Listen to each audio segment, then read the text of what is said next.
प्रणाम, आदाब। Idea genetic studio के एक और नए एपिसोड में हम आपका दिली इस्तकबाल करते हैं। आपका हार्दिक स्वागत है। बिछड़ा कुछ इस अदा से कि रुत ही बदल गई। बिछड़ा कुछ इस अदा से कि रुत ही बदल गई। एक शख्स सारे शहर को वीरान कर गया। ऐसा लगता है कि खालिद शरीफ ने यह शेर कमाल खान के लिए लिखा था। कमाल खान किस खामोशी से इस दुनिया से सफर कर गए। ऐसा खामोश सफर कि उनके कई चाहने वालों को उसके बाद पता चला जब वो मनो मिट्टी में दफन हो गए थे। शुक्रिया एक कब्र तक पहुंचाने वालों, शुक्रिया। अब अकेले ही चले जाएंगे इस मंजिल से हम। जिंदगी का सफर और उस सफर के बीच पत्रकारिता का सफर भी तो उन्होंने बहुत खामोशी से तय किया। पीस टू कैमरा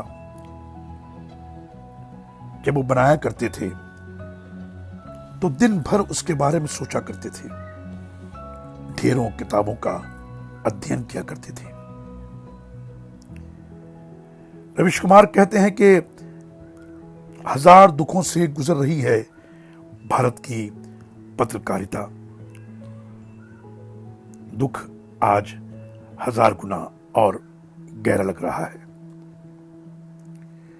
जिस पेशे को अपने पसीने से कमाल खान ने सींचा वो अब उनसे वीरान हो गया। कमाल खान हमारे बीच में नहीं रहे। वो आगे कहते हैं कि एनडीटीवी का न्यूज रूम अब अदब से वीरान हुआ है। टीवी की दुनिया बदल गई। अब कोई दूसरा कमाल खान नहीं आएगा।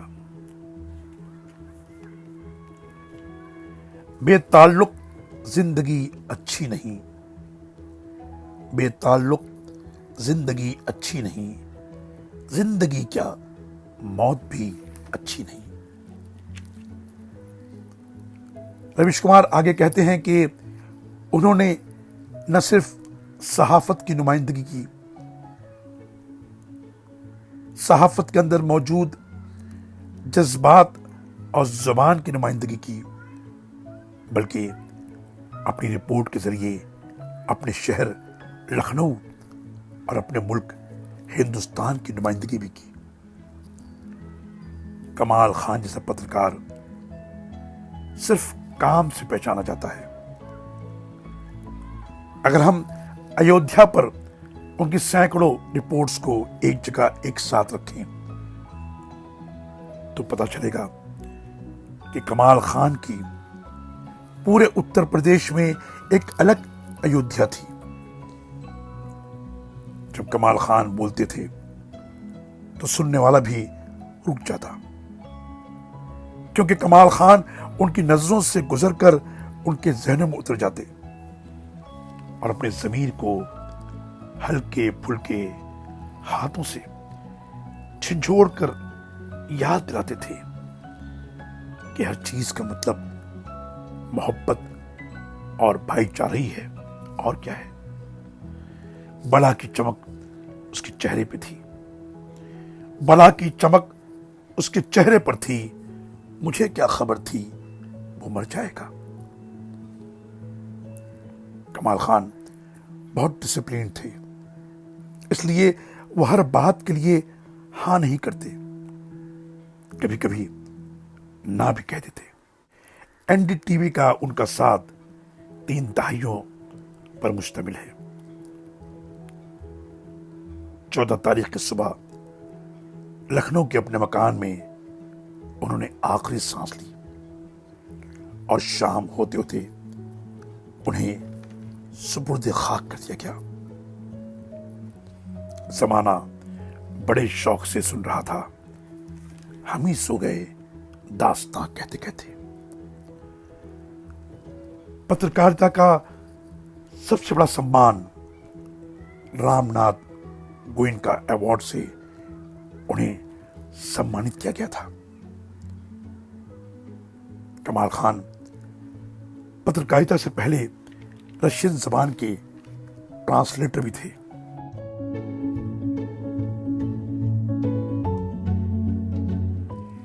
ये कमाल खान की निष्पक्ष पत्रकारिता ही थी कि बहुत से सहाफियों ने और सियासतदानों ने उनकी मौत पर अपने गहरे रंजो गम का इजहार किया। यूपी के चीफ मिनिस्टर जनाब योगी आदित्यनाथ जी, समाजवादी पार्टी के चीफ जनाब अखिलेश यादव साहब, कांग्रेस लीडर मोहतरमा प्रियंका गांधी साहिबा और बीएसपी चीफ मोहतरमा मायावती साहिबा ने अपना दुख और गम साझा किया कमाल की फैमिली के साथ। मौत उसकी है करे जिसका जमाना अफसोस, यूं तो दुनिया में सभी आए हैं मरने के लिए। चीफ मिनिस्टर योगी आदित्यनाथ जी ने अपने गहरे गम का इजहार किया। उनकी रूह, उनकी आत्मा की शांति के लिए दुआएं की। लोग अच्छे हैं बहुत, दिल में उतर जाते हैं। लोग अच्छे हैं बहुत, दिल में उतर जाते हैं। एक बुराई है तो बस ये है कि मर जाते हैं। एनडीटीवी कहता है, as a news anchor Kamal was the picture of poise and expertise and his language was famous for its trademark elegance.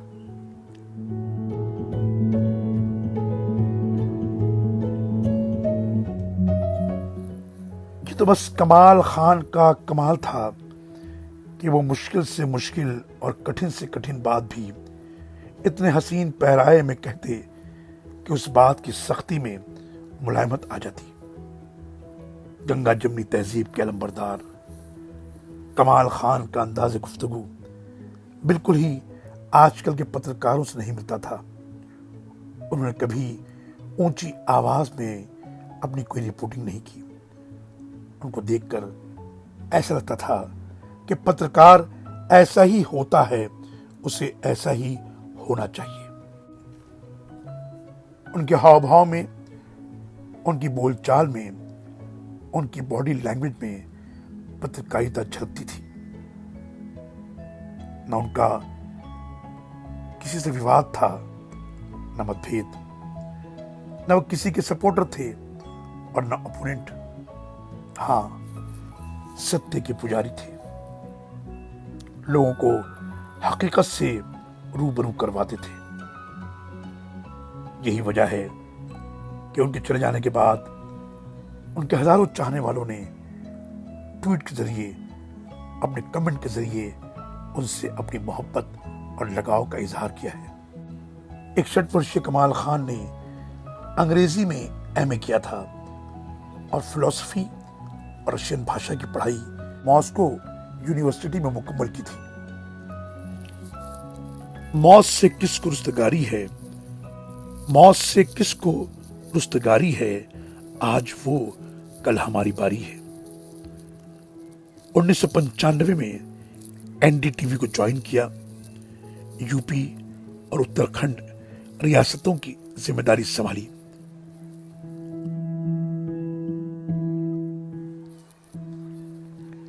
देश का शायद ही कोई टीवी देखने वाला ऐसा शख्स हो जिसने कमाल की आवाज न सुनी हो। कमाल जब अपनी मीठी आवाज में रिपोर्टिंग करते तो जी चाहता था कि वो बोलते रहें, अपनी आवाज का रस हमारे कानों में घोलते रहें। पत्रकारिता की पढ़ाई करने वाले सभी छात्रों को कमाल खान की रिपोर्टिंग देखने और सुनने को कहा जाता है। देश के वरिष्ठ पत्रकार लखनऊ से रिपोर्टिंग करते, मगर उनकी गूंज पूरी दुनिया में पहुंचती। अमय तिरोड़कर अपने ट्वीट में लिखते हैं, कमाल Khan inspired a generation of TV journalist across India. His style of piece of camera was copied in all news channels. He was legend in himself. A gentle soul and best reporter passed away. Rest in peace, sir.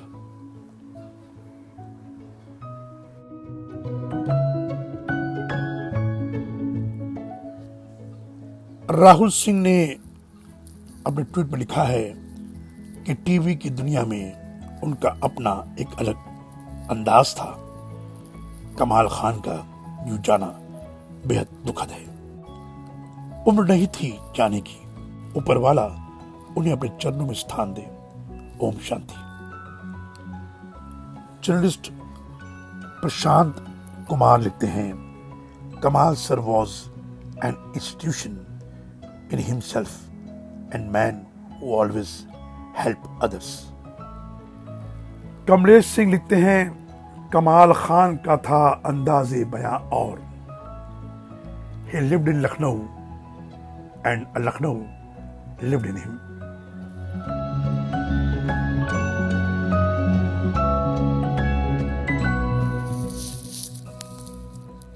कमाल खान से मेरी मुलाकात कभी रूबरू नहीं हुई।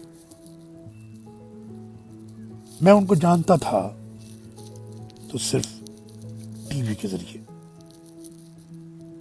जब 14 तारीख की सुबह ये खबर मिली कि कमाल खान अब इस दुनिया में नहीं रहे, तो एक लम्हे को लगा कि अपना कोई बिछड़ गया, अपना कोई रूठ गया, अपना कोई दूर चला गया।